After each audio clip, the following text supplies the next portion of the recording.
चलो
तनोचनी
कल्यावत्य विदुराज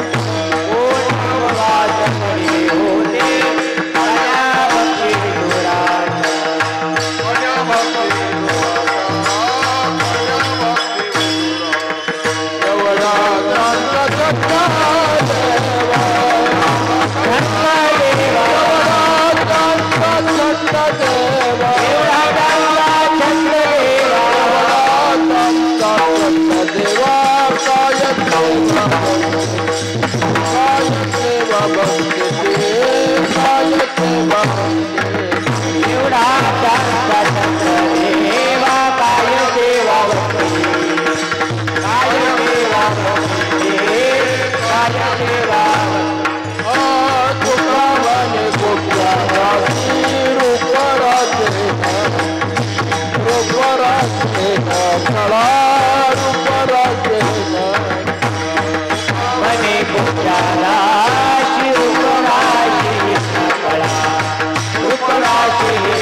सुंदर देवस्थान ठेवलेलं आहे.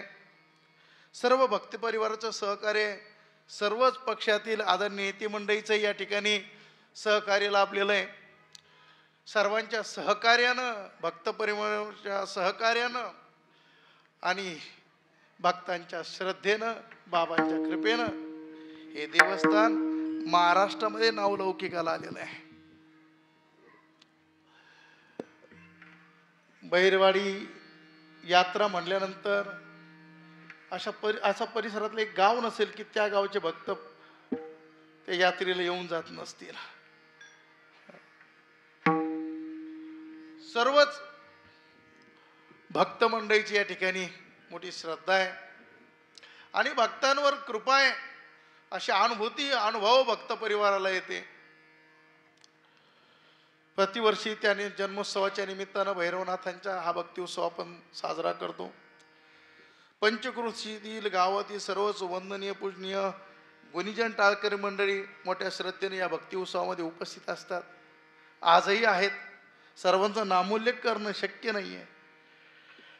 दोन्ही मृदंगाचार्य असतील, दादा महाराज, रोहित महाराज, पेटी मास्तर, शेळके पाटील आणि आज आवर्जून उपस्थित असणारे आमचे आदरणीय मुंगसे महाराज, वंदनीय मच्छिंद्र महाराज, सर्व तुम्ही विश्वस्त मंडळी, संत सेवक शशिकांत महाराज, चुकून राहिले तर नाव चुकूनच राहिलं असं समजा. आपल्या तालुक्याचे आदर्श पत्रकार सुधीर भाऊ चव्हाण, सर्व महाराज मंडळी, सर्व भक्त मंडळी, सर्वांच्या उपस्थितीमध्ये हा भक्ती उत्सव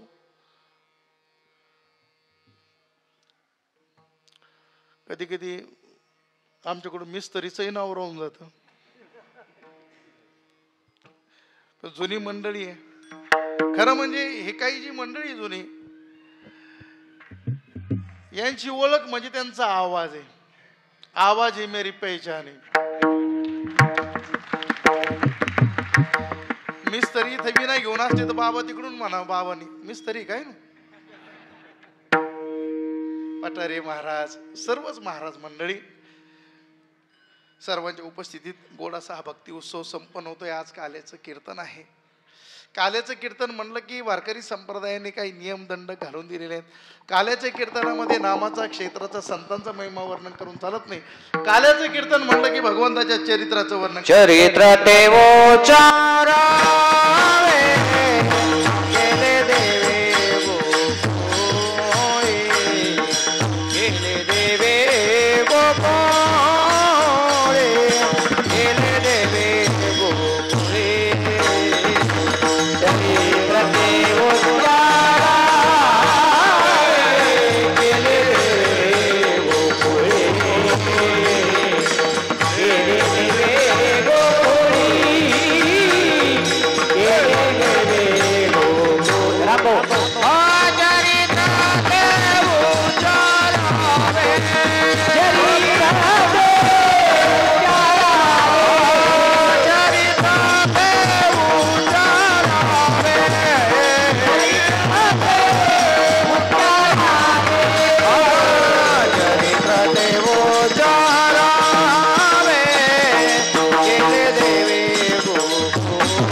संतांनी नियम या काल्याच्या कीर्तनाचा घालून दिला.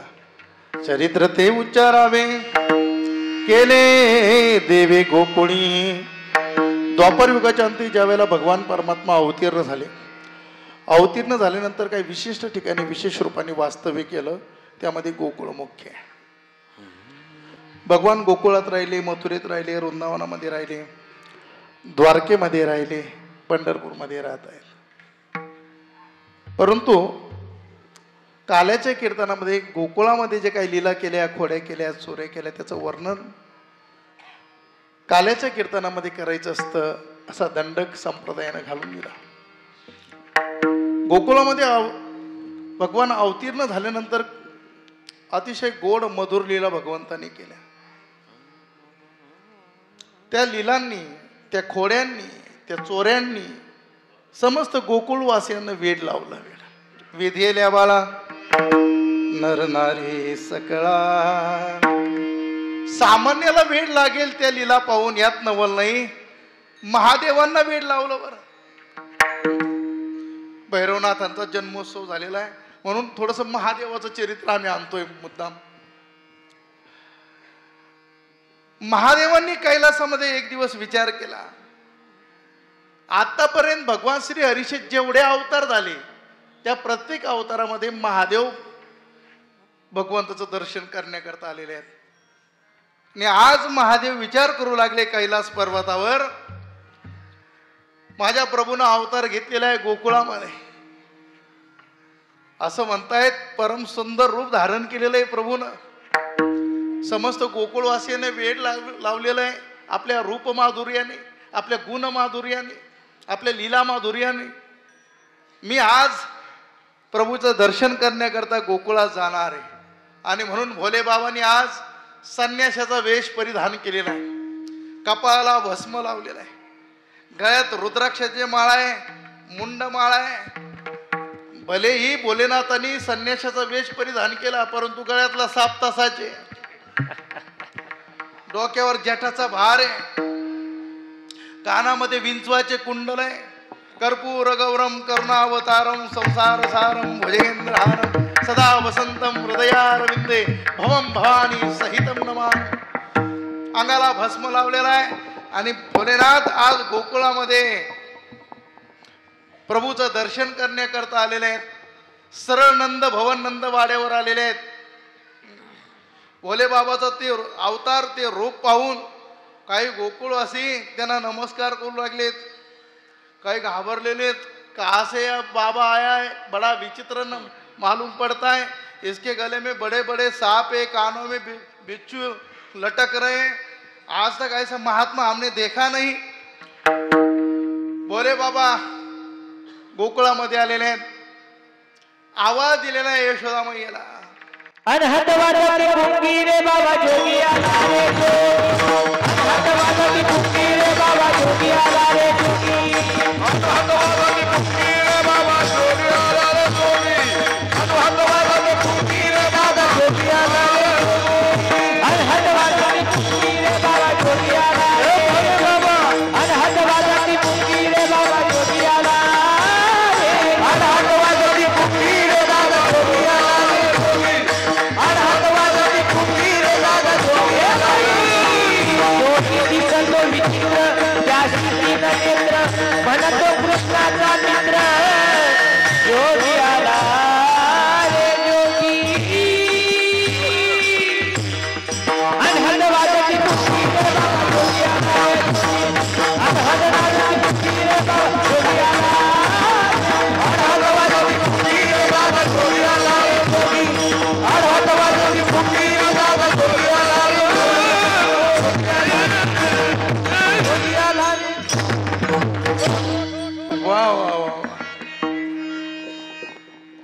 अनहत वाजती पुंगी रे जोगी आया जोगी. भोले बाबा आलेले आहेत. नंदवाड्यावर आवाज दिलेला आहे, आदेश अलग बोलते पलक देख दुनिया की झलक झलक. बम बोले टेडी वाले कैलाश के राजा, चिलिम भरा है ताजा तू दम लगाने आ. यशोदा मैयाचं सकाळी सकाळी काम चालू होतं शेरपूर. सकाळी सकाळी आवाज आलाय म्हणून मैयानं हातातलं काम तसंच टाकलं आणि दरवाजाजवळ गेले. कोण आहे बाबा? दरवाजा उघडला, बाबाला पाहिलं. म्हणे बाबा कहाँ से आए हो तुम? भोले बाबा म्हणतात, अरे मैया कैलाश से पधारा हूँ, कैलाश से आ रहा हूँ, हंडी निमगांव से.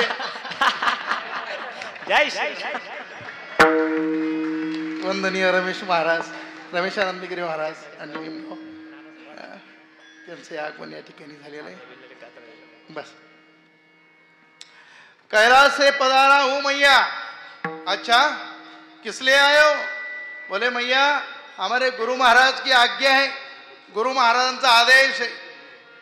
तुझ्या लालाचं दर्शन करण्याकरता आलेलो आहे. तुझ्या लालाचं दर्शन मला करून दे, निघून जाईन मी. यशोदा मैया म्हणते बाबा तुला पाहिल्यावर मला भीती वाटते. माझा लाला तर खूप लहान आहे. नेक सो छोटो सो लाला आहे मेरो. ते वृंदावनची भाषा आहे. नेक सो छोटो सो नन्नो सो लाला आहे मेरो. माझं छोटं बाळ आहे. मला पाहिलं मला भीती वाटते तुला पाहिल्यावर. माझा लाला तर घाबरून जाईल. मी तुला दर्शन नाही करणार. तुला काय दुसरं हवं असेल ते मागून घे भिक्षेमध्ये. तुला पंचपक्वान्नाचं जेवण करते. बोले बाबा म्हणता मैया मैं भोजन करने नहीं आया, मैं तेरे लाला का दर्शन करने आया. मैया म्हणते बाबा तुला वस्त्र पाहिजे तर वस्त्रदान करते. भोजन पाहिजे असेल तर पंचपक्वान्नाचं बनवते. तुला अलंकार पाहिजे असले ते गळ्यातले अलंकार काढून देते. गाय पाहिजे असले तर गोदान तुला करते. पण लालाचं दर्शन काय करणार नाही. बोले बाबा म्हणता मैया अरे इतनी दूर से आए हम, कैलासावरून आलेलो आहे केवळ तुझ्या लालाचं दर्शन करण्याकरता. आणि तू मला दर्शन करून देत नाही. मैया म्हणते बाबा तुझ्या गळ्यातला तो साप पाहिल्यानंतर मला भीती वाटते. कानातले विंचू पाहिल्यावर भीती वाटते. माझा लाला किती छोटा आहे, त्याला भीती वाटणार नाही. बोले बाबा म्हणतात मैया माझ्या गळ्यात तरी एकच फणाचा साप आहे. तुला माहिती आहे की तुझा लाला किती फणांच्या सापावर झोपतो म्हणून. मैया म्हणे बाबा तुझा रस्ता चुकलाय वाटतंय, घर चुकलंय वाटतंय. माझा लाला इतका छोटा आणि तो म्हणतो एवढ्या सापाच्या फणावर झोपतो, जमणार नाही. बोले बाबा म्हणतात मैया देख मैया इतने दूर से हम जोगी पधारे तेरे लाला का दर्शन करने आए. खाली एक बार मुझे दर्शन करना है, फिर हम चले जाएंगे अपने धाम तपस्या करने के लिए. मैया म्हणते बाबा माझा जीव मागत असेल तर मी माझा जीव देते. माझा प्राण माग मी प्राण देईल, परंतु माझ्या लालाचं मी दर्शन करणार. बोले बाबा म्हणतात मैया तू बडी हटीली आहे, फार हट्ट तू धरते. मैया मध्ये बाबा आमचा हट्ट तसाच असतो. बोले बाबा म्हणतात मैया तू जर हट्ट धरत असेल तर हम भी हटयोगी है. यही धुनी लगाएंगे, 12 साल यहाँ बैठेंगे, एक न एक दिन तेरा लाला बाहर आएगा. इथंच बसन तपश्चर्या करण्याकरता. एक दिवस तरी या दरवाज्यातून तुझा लाला बाहेर येईल की नाही. मैया म्हणे मी 12 वर्ष त्याला या दरवाज्यातून बाहेर येऊ देणार नाही. बोले बाबा म्हणतात मी 24 वर्ष बसेल. मैया म्हणे बाबा माझ्या वाड्याला 8 दरवाजे, मी दुसऱ्या दरवाज्यातून लालाला घेऊन जाईन पण हा दरवाजा नाही उघडणार. बोले बाबा वैतागले. म्हणे मैया नाही दर्शन करवणार तुम्हाला. म्हणे सांगितलं बाबा दुसरं काही माग मी द्यायला तयार आहे, पण लालाचं दर्शन नाही करवणार. शेवटी निराश झाले बोले बाबा आणि निघाले. यमुना मैयेच्या किनारी कदंबाचं झाड आहे, त्या वृक्षाखाली ओट्यावर येऊन बसलेले ध्यान लावलेले भोले बाबांनी. भोले बाबा निघाले निकडं. लालाने रडायला सुरुवात केली कान्हाने. काही करता तो थांबेना. मैया वैतागली. दूध पाजून पाहिलं, बाहेर नेऊन पाहिलं, नजर काढून पाहिली, पण लालाचं काय रडणं थांबत नाही. गवळण फार सुंदर आहे. रडते माझे समजावी तारा हे रडते माझे बाळकाने, समजावी तारा हे रडते माझे बाळ, समजावी तारा हे रडते माझे बाळकाने, समजावी तारा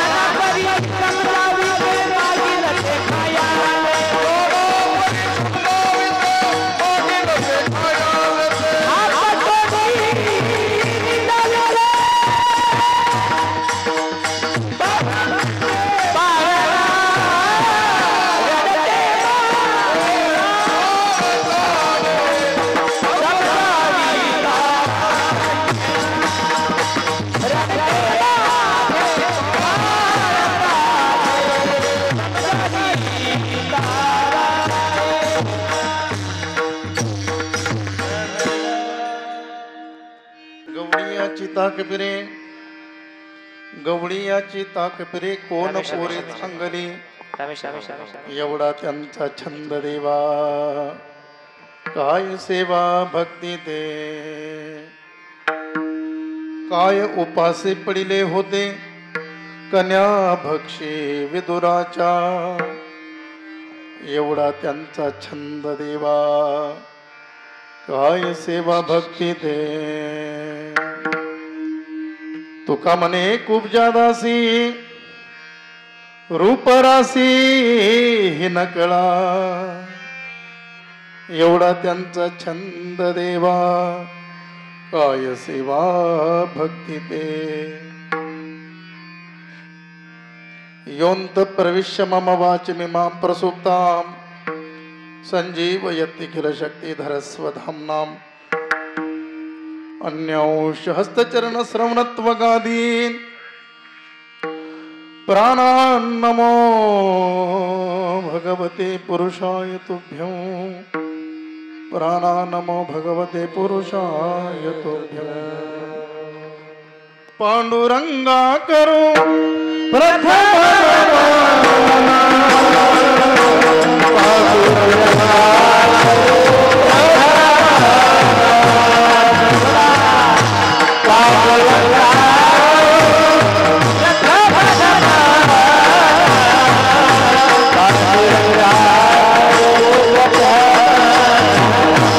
ज्ञानेश्वर भगवान विष्णु निवृत्तिर भगवान हरः सोपानो भगवान ब्रह्मा मुक्ताख्या ब्रह्मचित्कला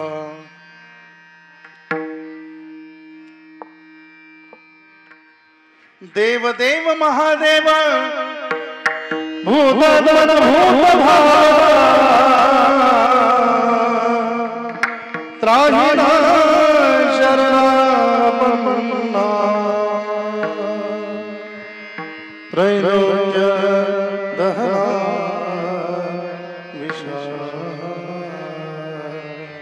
त्रैलोक्य दहना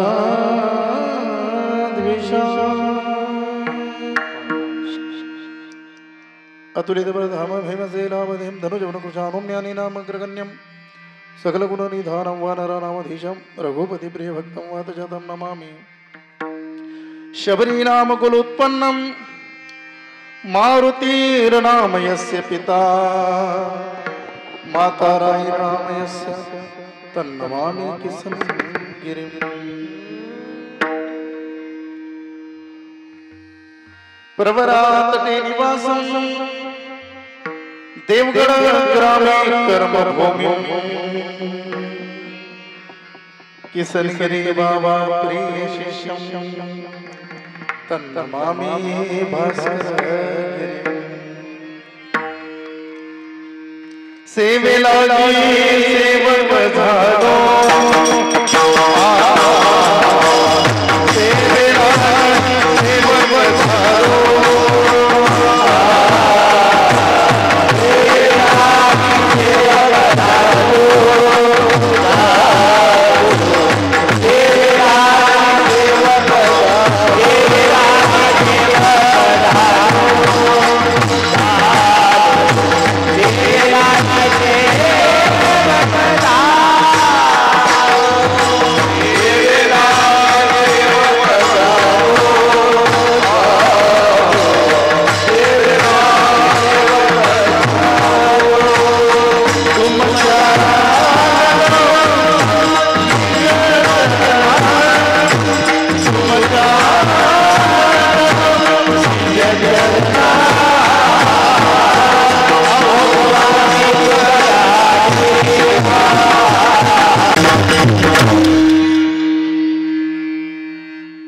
कृष्णाय वासुदेवाय देवकी नंदनाय च नंदगोपकुमाराय गोविंदाय नमः।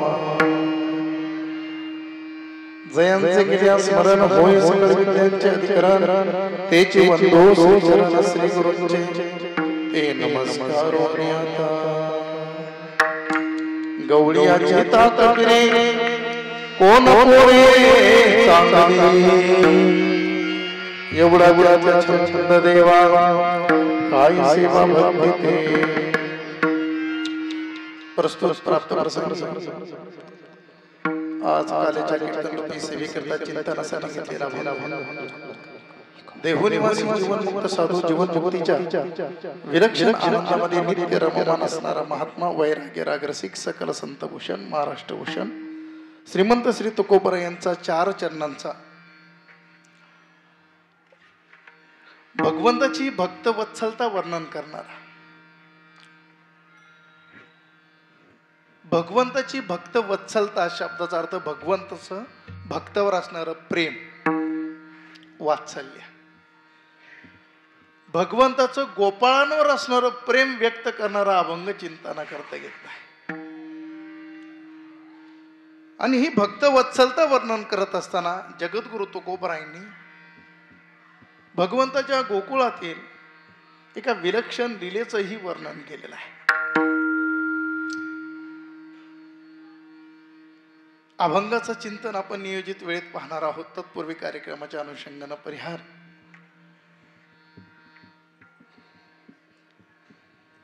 आपल्या या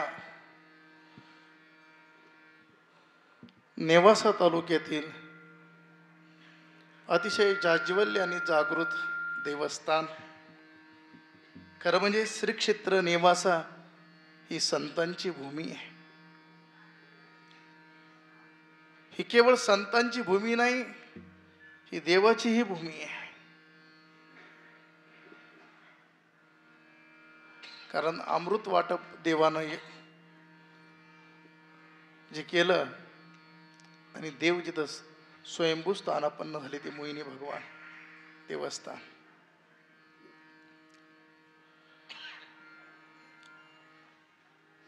अनादि पंचक्रोश क्षेत्र जेथ जगाचे जीवन सूत्र त्रिभुवन एक पवित्र. अनादि पंचक्रोश क्षेत्र जेथ जगाचे जीवन सूत्र श्री महालयास. माग कीर्तनात आम्ही एक भाव सांगितला होता की भगवंतांनी श्री हरी विष्णूंनी मोहिनी रूपामध्ये अवतार घेऊन स्वर्गाचं सुधामृत वाटण्याचं काम या ठिकाणी केलं या नेवाशा भूमीमध्ये. त्यावेळेला मोहिनी भगवंताला असं वाटलं असावं की या सुधामृतानं जीवाचं दुःख दूर होणार नाही. फार फार तर या सुधामृतानं जीव दीर्घजीवी बनल, दिव्यजीवी बनणार नाही. आणि जगाचं दुःख दूर या सुधामृतानं होऊ शकत नाही. या जगाचं दुःख दूर करण्याकरता या जगाला ज्ञानामृताची गरज आहे. म्हणून श्री हरी विष्णूंनी पुन्हा माऊली ज्ञानोबरायांच्या रूपाने अवतार घेतला आणि या भूमीमध्ये येऊन ज्ञानामृत वाटण्याचं काम केलं.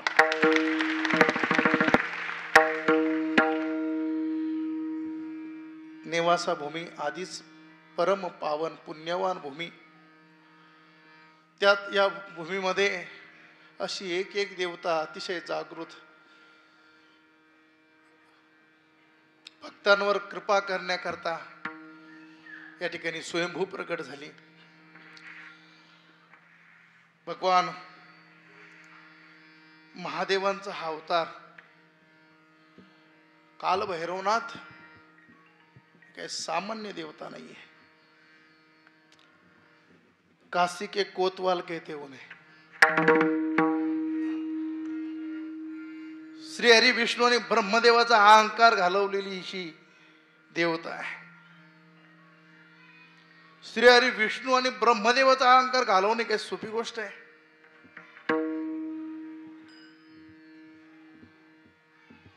देवाचा अहंकार या देवतेने घालवला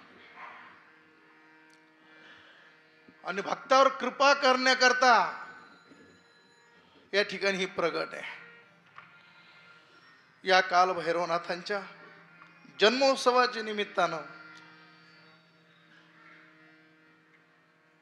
त्यांच्याच पवित्र दरबारामध्ये हा भक्ती उत्सव अखंड हरिनाम सप्ताह ग्रंथराज ज्ञानेश्वरी पारायण सोहळा मोठ्या आनंदामध्ये उत्साहामध्ये प्रतिवर्षी संपन्न होतो. याही वर्षी तेवढ्याच आनंदामध्ये उत्साहामध्ये हा जन्मोत्सव संपन्न झालेला आहे. अर्थातच भगवान काल भैरवनाथांची परमकृपा आहे. परम तपोनिधी तेजोनिधी दत्तावतारी बाल संन्यासी श्री समर्थ सद्गुरू किसनगिरी बाबांची अनंत कृपा आहे. प्रातस्मरणीय वंदनीय चंद्रशेखरजी भारती महाराज यांचेही कृपा आशीर्वाद आहेत. प्रातस्मरणीय बालब्रह्मचारीजी महाराज कायगाव टोका यांचेही कृपा आशीर्वाद या भक्ती उत्सवाला आहे. उभ्या महाराष्ट्राचं श्रद्धास्थान म्हणलेले राष्ट्रसंत साधूवर्य गुरुवर्य परमवंदनीय परमपूजनीय प्रातस्मरणीय ऋषितुल्य जीवन असणारे मर्यादा पुरुषोत्तम जीवन असणारे शांतीब्रह्म सद्गुरू देवगडच्या बाबाजींची हे परम कृपा आशीर्वाद या आपल्या भक्ती उत्सवाला आहे. या ठिकाणी आल्यानंतर या संस्थांचे असणारे विश्वस्त मंडळी आठवण काढली. त्यांनी मंदिरात गेल्या गेल्या की बाबांनी सहजच या ठिकाणी एक दिवस दर्शनाला यावं आणि सर्वांना एकत्रित बोलवावं. मंदिराचं काम करण्याविषयीचा प्रस्ताव सगळ्या भक्त परिवारासमोर मांडावा आणि देवगड संस्थांच्या वतीने पराम 1 लाखांनी त्या वेळेला केला.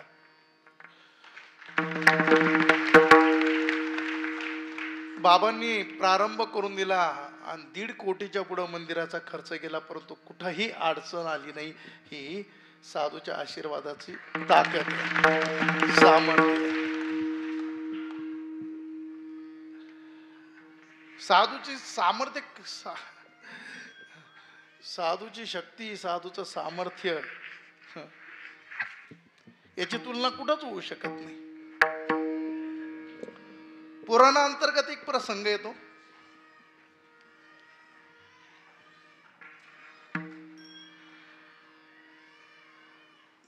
देवता दधीची ऋषींकडे गेले होते मदत मागण्याकरता. आणि मदत काय मागितली दधीची ऋषींना? तुमची हाडं हवीत आम्हाला वज्र बनवण्याकरता, रुद्रासुराचा वध करायचा. साधूचं सामर्थ्य किती असतं पहा. दधीची ऋषींनी पद्मासन लावलं, सर्वांगाला गव्हाची कणिक लावली, गायांना चाटायला सांगितलं. गायांनी सगळी कातडी चाटून घेतली आणि हाडं मात्र शिल्लक राहिली. त्यापासून वज्र बनवलं आणि रुद्रासुराचा उद्धार केला. हे घडलं इकडं. परंतु या दधीची ऋषींची धर्मपत्नी आपल्या आश्रमात होती आणि तिला ही घटना कळाली. त्यांना 3 वर्षाचा मुलगा होता, 3 वर्षाचा. तिनं त्या मुलाला तसंच त्या पिंपळाच्या डोलीमध्ये ठेवून दिलं त्यांच्या पत्नीनं. आणि ती सती गेली दधीची ऋषींबरोबर.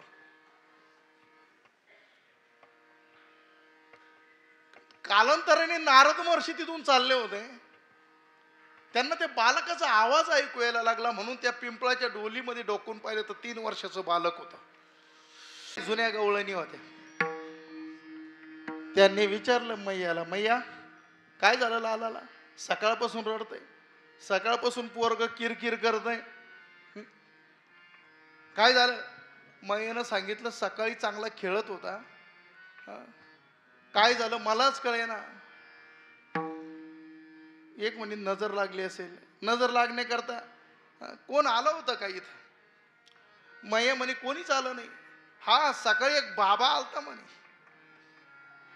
गळ्यात साप होता, कानात विंचाचे कुंडल आहे. मग जुन्या गवळणी ते म्हणे मग बरोबर आहे म्हणे, त्या बाबांनीच काहीतरी जादू टोना केलेला दिसतोय. म्हणे आता काय करायचं? म्हणे तो जो बाबा आहे त्याला पुन्हा बोलव म्हणे. मग काही गवळणींना सांगितलं, मैयानी जा त्या शोधून आणा, आत्ताच गेलेला आहे, कुठंतरी बसलेला असेल. मग त्या गवळणी शोध घेत घेत तिथं आले भोले बाबा जवळ. आणि भोले बाबाला विनंती केली, बाबा यशोदा मैयत तुमची आठवण काढते, तुम्हाला बोलवलं तिनं. भोले बाबा म्हणते, भोले बाबा बोलताय म्हणे यशोदा मैयानं बोलवलं कशासाठी? म्हणे तिचा लाला रडतोय आणि तुम्हाला बोलवलंय. भोले बाबा म्हणतात आम्ही नाही येणार. मला पाहिल्यावर तिचा लाला घाबरेल ना म्हणे, येऊ शकत नाही मी. जाऊन सांगा त्या यशोदेला जर लालाचं दर्शन करून देत असेल तरच मी येईल, अन्यथा नाही. मैयानं निरोप दिला की बाबा भरपूर मी दर्शन करून देईन, पण तू एकदा येऊन जा. आलेले बोले बाबा नमः शिवाय, ओम नमः शिवाय. आले बोले बाबा, आदेश. यशोदा मैयानं पाहिले, बाबा सकाळपासून माझा लाला रडतोय, याचं रडणं काय थांबत नाही, काय केलं बाबा तू? भोले बाबा म्हणतात मैया एकदा माझ्या हातात द्यावा लागेल. मैया म्हणते बाबा असं नाही जमणार का, तिथूनच काहीतरी. बाबा म्हणे बघितलं का म्हणे, आम्हाला माहित होती यशोदा देणार नाही हातामध्ये, चाललो आम्ही. मैया म्हणे ठीक आहे बाबा देते, पण त्या सापाला थोडस सांभाळ, ते लालाच्या तोंडाभोवतीच फिरतय. मैयानं भोले बाबाच्या हातात लालाला दिलं. भोले बाबाच्या हातात दिल्या भगवान हसायला लागलेले. मैया म्हणे बाबा आता हसायला लागला माझा लाला, पुन्हा दे. पुन्हा मैयाकडे घेतला. मैयाकडे आलं की भगवंतांनी रडायला सुरुवात करावी. पुन्हा भोले बाबाकडे दिलं की हसायला सुरुवात करावी. पुन्हा मैयाकडे घेतलं की रडायला सुरुवात करावी. मैयाचं डोकं चालेल म्हणे बाबा असं काहीतरी करा की माझा लाला सतत हसत राहील. भोले बाबा म्हणे मैया त्याकरता एक काम करावं लागेल. म्हणे काय? माझं मंदिर इथं भवनात बांधावं लागेल या वाड्यामध्ये, आणि लालाला आंघोळ घालताना त्या आंघोळीचं पाणी मला मिळालं पाहिजे, त्या आंघोळीच्या पाण्याने माझा अभिषेक झाला पाहिजे, अशा ठिकाणी माझं मंदिर बांध. तेव्हा मैयानं कबूल केलं. आजही गोकुळामध्ये तुम्ही गेलात तर नंद भवनामध्ये नंदेश्वर भगवान म्हणून महादेवाचं स्थान आहे. विठ्ठल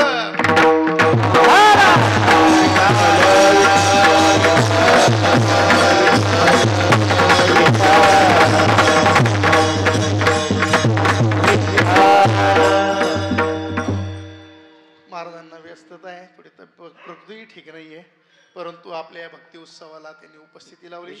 टाळ्यांच्या वर्षामध्ये यांचं अभिनंदन. अनेक लीला भगवंतांनी केल्या,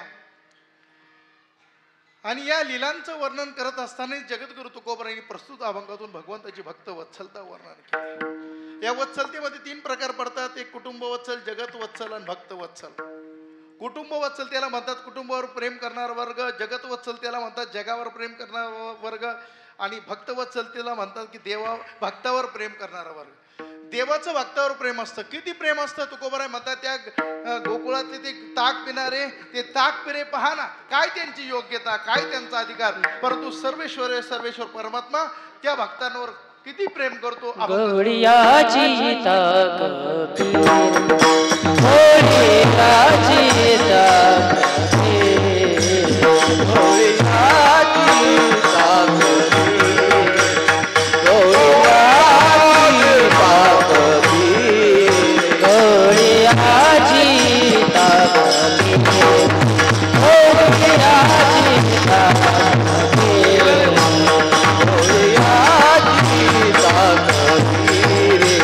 गौरियाची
देवाचं भक्तावर किती प्रेम असतं.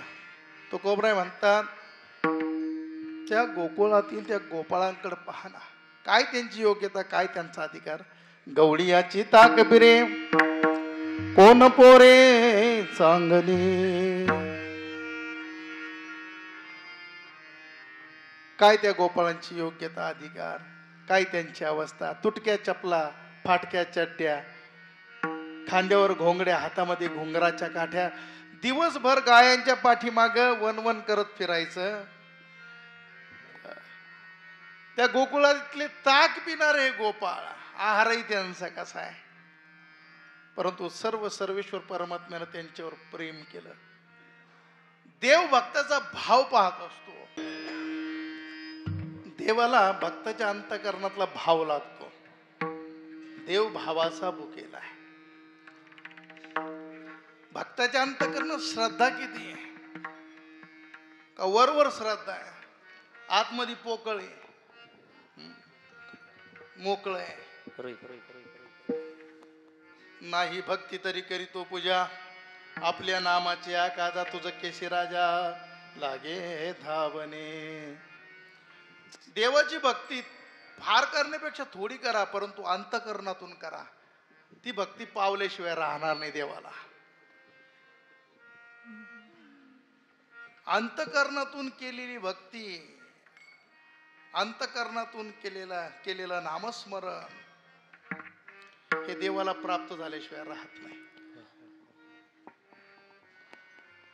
बऱ्याचदा अंतःकरणातून भजले जात नाही, त्यामुळं पावलेही जात नाही.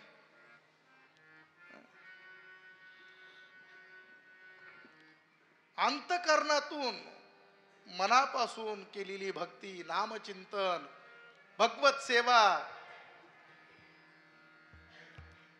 भगवंताला प्रसन्न केल्याशिवाय राहत नाही.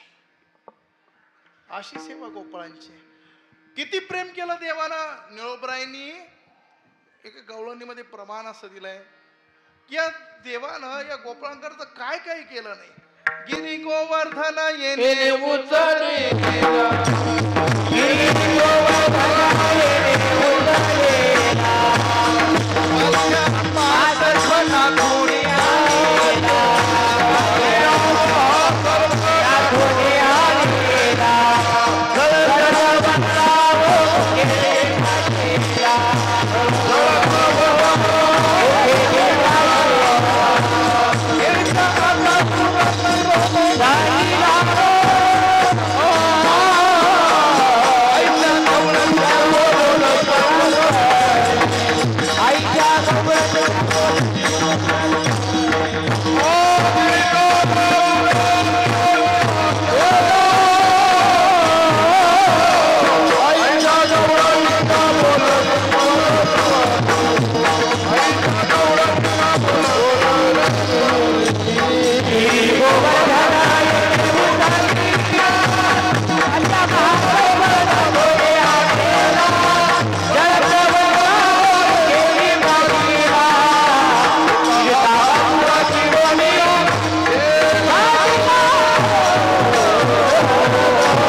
गोपाळांकरता. गिरी गोवर्धने येणे उचलीला, कोणासाठी? गोपाळांकरताच ना. कालिया महासर्प नाथुनी आणीला, कोणासाठी? गोपाळांकरताच ना. जळता बनवावं मुखेची प्राशीला, हे सगळं गोपाळांकरताच केलं ना. गिळिता आगासुर चिरोनी सांडीला हो. त्या कंसानं कृष्णाला मारण्याकरता आगासूर नावाचं दैत्य पाठवला. ऐका, आगासूर आला, तो सापाच्या रूपात आला. अगमाने पाप, पापाचा जो आसूर आहे त्याला काय म्हणतात? आगासूर. आला, विशाल सापाचं रूप धारण केलं, महाकाय शरीर बनवलं, आणि ज्या जंगलामध्ये, ज्या वनामध्ये हे गोपाळ खेळ खेळत होते, गाया चारत होते, त्या जंगलामध्ये त्या वनामध्ये तो आगासूर आला. जमिनीवर असा पसरलेला आहे आणि त्यानं आपला जबडा मोठा केलेला आहे. वरचा जबड्याचा भाग आकाशात ठेवला आणि खालचा जमिनीवर ठेवलेला आहे, आणि तोंडातली जीभ त्यानं समोर अंथरलेली आहे. आणि गोपाळांचा आज खेळ चालू झालेला आहे. जुन्या आताच्या भाषेमध्ये आपण त्याला लपाछपी म्हणतो, जुन्या काळात लपंडाव म्हणत होते. लपंडावचा खेळ प्रारंभ झाला आणि राज्य कान्हावर आलेलं आहे, कृष्णावर आलेलं आहे. भगवान राज्य घेण्याकरता बाजूला गेलेले आहेत आणि गोपाळ लपण्यासाठी जागा शोधू लागले आणि गोपाळांचं लक्ष या आगासुराकडे गेलेलं आहे. गोपाळांचं लक्ष आगासुराकडे गेलेलं आहे. गोपाळ म्हणतायत, चर्चा करतायत, पेंद्या ए वर्द्या मधुमंगल, अरे आतापर्यंत आपण जंगलात फिरलो परंतु अशी गुहा प्रथमच पाहतोय. सापासारखी दिसते, राक्षसासारखी वाढते. मधुमंगल म्हणला, अरे मधुमंगल पेंद्या, या वृंदावनामध्ये अनेक संत मंडळी गुहेमध्ये तपश्चर्या करतात, कदाचित महात्म्यांच्या तपश्चर्याची जागा ती असणार आहे.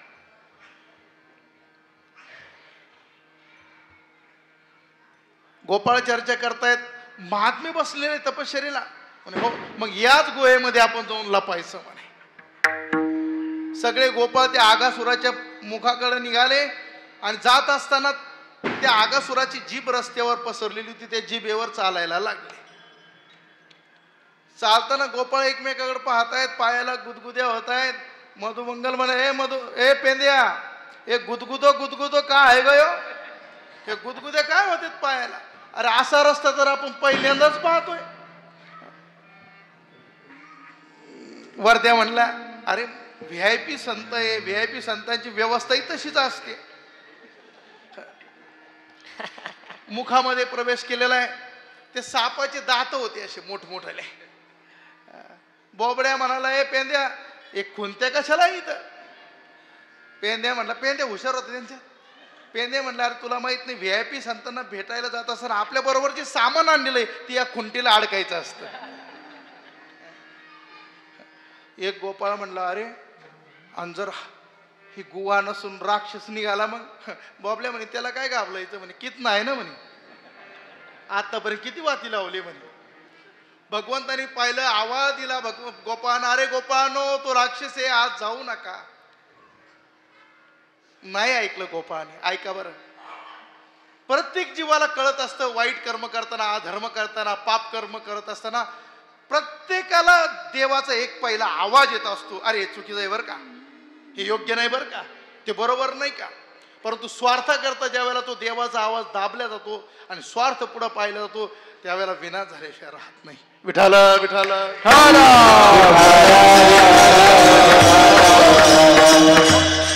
भगवान त्या भक्तांचं रक्षण करण्याकरता आगासुराच्या मुखात प्रवेश करतात, आगासुराचा देखील उद्धार करून टाकतात आणि गोपाळांचं रक्षण करतात. तो गोबरामध्ये कोणाकरता केलं सगळं? त्या गोपाळांकरताच ना. काय त्यांची योग्यता? गवळीयाची ताकबिरे कोण पोरे चांगली. तो गोबरा म्हणतात, एवढं कसं वेळ आणि एवढं कसा छंद या गोपाळांचा देवा तुम्हाला लागला?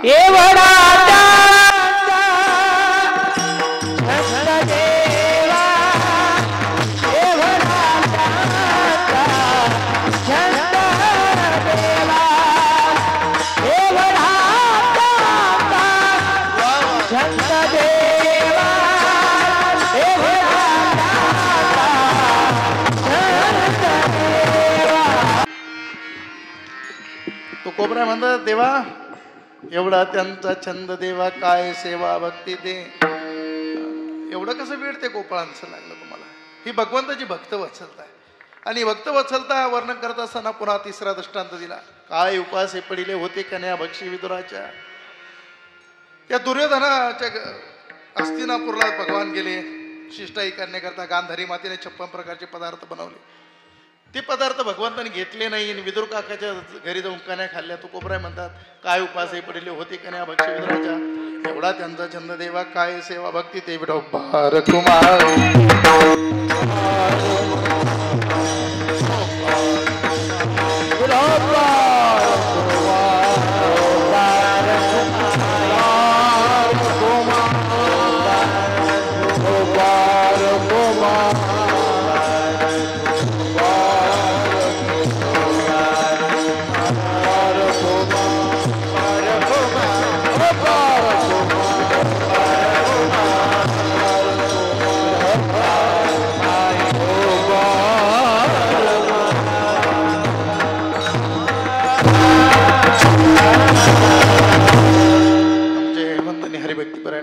महाराज ते या ठिकाणी उपस्थित आहे. काय उपासे पडिले होते कन्या भक्ष विदुराच्या, एवढा त्यांचा छंद देवा काय सेवा भक्ती ते. भगवंताची भक्त वत्सलता वर्णन करत असताना पुन्हा तुकोबराने एक दृष्टांत दिला. कंसाची एक दासी होती कुब्जा नावाची, तसं तिचं नाव त्रिवक्रा. दास्यस्म्यहम सुंदरम कंस संमता त्रिवक्र नामा हेनोलेप कर्मभी. 3 ठिकाणी वाकडी होती म्हणून कुब्जा म्हणत कुरूप होती, परंतु भगवंताने अशी कृपा केली तिला परम सुंदर बनवलं. तुकोबराय म्हणतात तुका म्हणे कुब्जा दासी रूपरासी हिन कळा, एवढा त्यांचा छंद देवा काय सेवा भक्ती ते. अभंगाचा भावार्थ सदृष्टांत पाहून झालेला आहे. 11:30 पर्यंत कीर्तन सेवा करायची होती. पुढे सत्कार आहेत, सन्मान आहेत.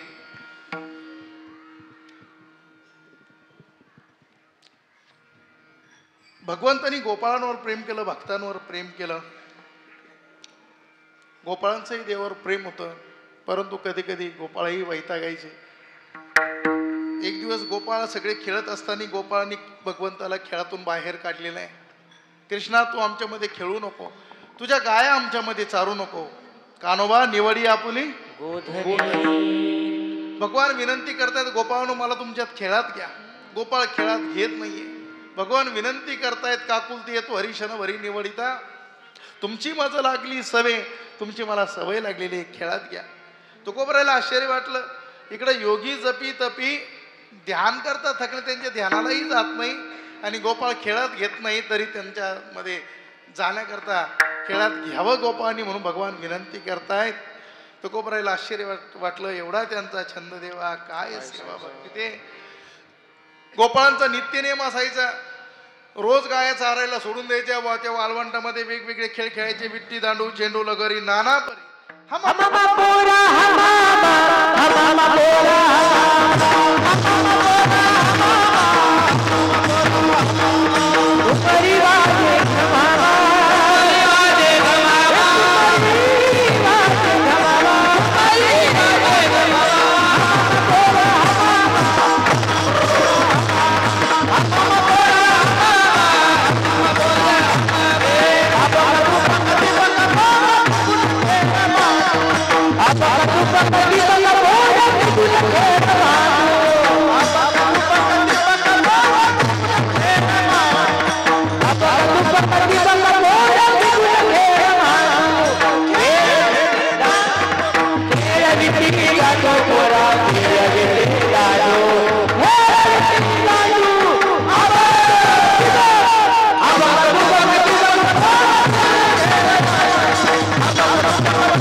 दांडू चेंडू लगोरी नाना परी होत होतो.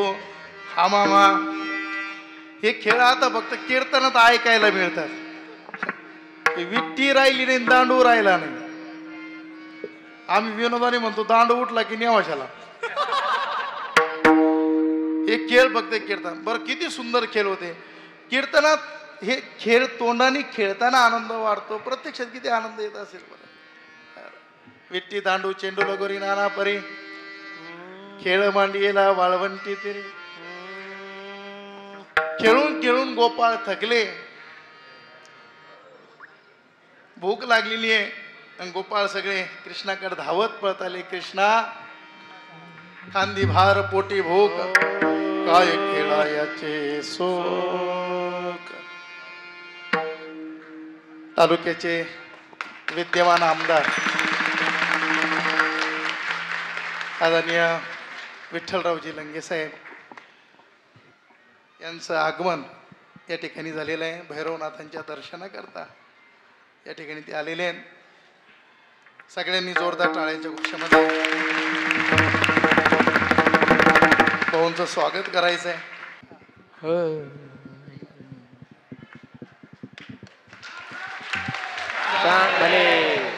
भाऊंकडून देखील तालुक्याचा समाजाचा विकास व्हावा, चांगलं कार्य तालुक्यात त्यांच्या हातून घडावं अशी भैरवनाथांनी आपण सर्वांची प्रार्थना. भैरवनाथांनी तशी कार्य त्यांच्याकडून करून घ्यावं.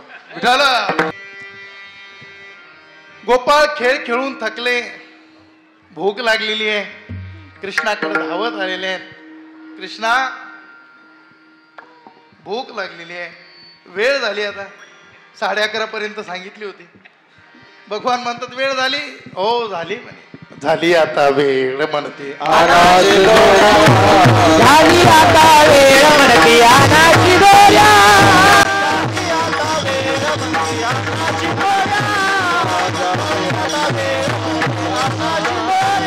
काम झारून झाली आता वेळ आनाची दोऱ्या. झाली आता वेळ म्हणते आनाची दोऱ्या. झाली आता वेळ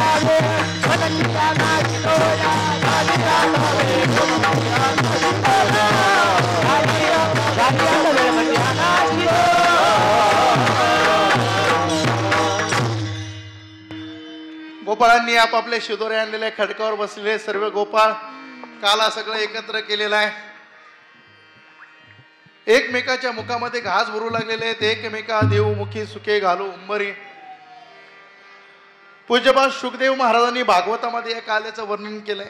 बिभ्रत वेणुम जठरपडे शृंगवेत्रेचे कक्षे वामे पानो मश्रंकवला तत्फला निंगुलेशु तिष्ठांमध्ये सुपरिसुरत हा सैन्यर्म विस्मय स्वर्गे लोके निषेध पूजे यज्ञ भोगबाल केले.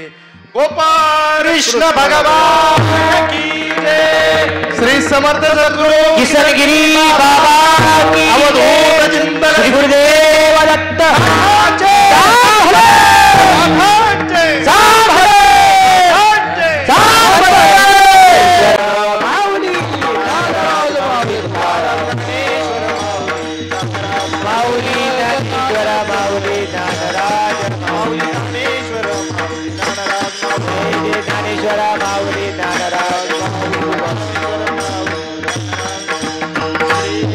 समर्थ सद्गुरु किशनगिरी महाराज. बोला बोला एक ताल. सद्गुरु किशनगिरी महाराज. समर्थ सद्गुरु किशनगिरी महाराज. समर्थ सद्गुरु किशनगिरी महाराज. समर्थ सद्गुरु किशनगिरी महाराज. समर्थ सद्गुरु समर्थ सद्गुरु किशनगिरी महाराज. समर्थ सद्गुरु समर्थ सद्गुरु किशनगिरी महाराज.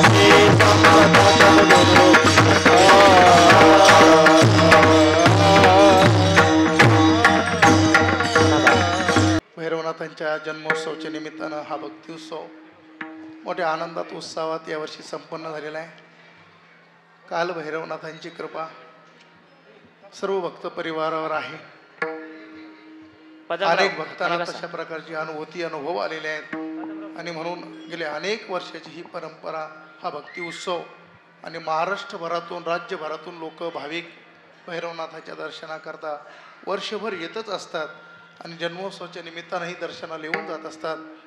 देवस्थानची सर्व आदरणीय विश्वस्त मंडळी, या ठिकाणची भक्त मंडळी आणि गावची सर्वच वंदनीय आमची महाराज मंडळी, उपस्थित सर्व गुणीजन मंडळी, पत्रकार बंधू, सर्वांचं देवस्थानाच्या विकासामध्ये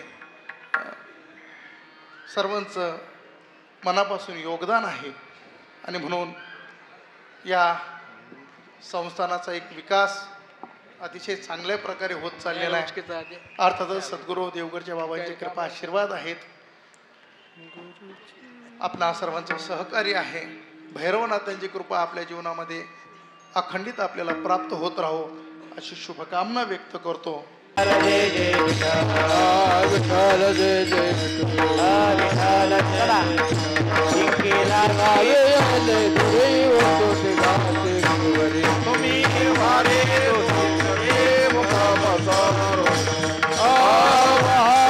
साधारा ग्यारे दोये